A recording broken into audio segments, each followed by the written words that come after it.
রমাদানে আমরা আল্লাহর কাছে যখন দোয়া করি, দোয়ায় যেন এই কথাটা আমরা বলতে ভুলে না যাই, রব্বানা আতিনা ফিদ দুনিয়া হাসানা ওয়া ফিল আখিরাতি হাসানা ওয়া কিনা আযাবান নার।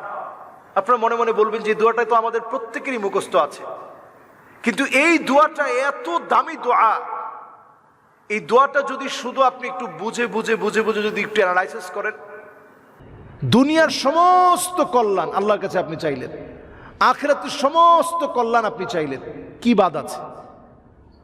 আমরা যদি বুদ্ধিমান হই এই দোয়াটা বেশি বেশি পড়ার চেষ্টা করি। নবী করিম সাল্লাল্লাহু আলাইহি ওয়াসাল্লাম আবু হুরায়রা রাদিয়াল্লাহু তাআলা আনহুকে হাতে ধরে 5টি বিষয় নবীজি সাল্লাল্লাহু আলাইহি ওয়াসাল্লাম শেখালেন, আঙ্গুলে গুনে গুনে গুনে গুনে।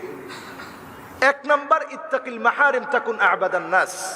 আবু হুরায়রা, তুমি যদি আল্লাহকে ভয় করে হারাম থেকে বাঁচো, তুমি সবচেয়ে বড় আল্লাহর ওলি হতে পারবে। 2 নাম্বার, ওয়ারদা বিমা কাসামাল্লাহু লাক তাকুন আগনান নাস। তুমি সবচেয়ে বেশি ধনী হতে পারবা। ওয়া আহসিন ইলা জারিক তাকুন মুমিনা। তুমি যদি তোমার প্রতিবেশীর সঙ্গে সুন্দর আচরণ করতে পারো তাহলে তুমি মুমিন হতে পারবা। ওয়া আহিব্বা ইলাইকা, যদি তোমার কাছে যা পছন্দ হয়, ওয়া আহিব্বা লিন্নাস মা তুহিব্বু লিনাফসিক, আপনি আপনার নিজের জন্য যা পছন্দ করলেন সেটা যদি আপনি অন্য জনের জন্য পছন্দ করেন তাহলে তাকুন মুসলিমা, আপনি মুসলমান হতে পারবেন। এরপরে 5 নম্বরে নবীজি হাত ধরে আবু হুরায়রা রাদিয়াল্লাহু তাআলা আনহুকে শিখালেন, আবু হুরায়রা শোনো, 5 নাম্বার যেটি মানলে তুমি আল্লাহর কাছে অনেক দামি হয়ে যাবা।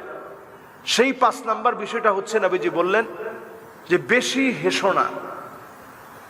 ফাইন্না কাসরাতাদ দাহিক তুমিতুল কলব, অন্তরগুলোকে মৃত করে ফেলে। অন্তরকে যদি জীবিত রাখতে চান, অধিক পরিমাণে বেশি বেশি করে আল্লাহ রাব্বুল ইজ্জাতুল জালালকে অধিক পরিমাণে ডাকেন, চোখ দিয়ে পানি ছেড়ে দেন, কান্নাকাটি করেন, আল্লাহর কাছে ফরিয়াদ করেন, দেখবেন অবশ্যই ইনশাআল্লাহ আল্লাহ তাআলা আপনার আমার প্রত্যেকের জন্য আল্লাহ তাআলা সহজ করে দিবেন।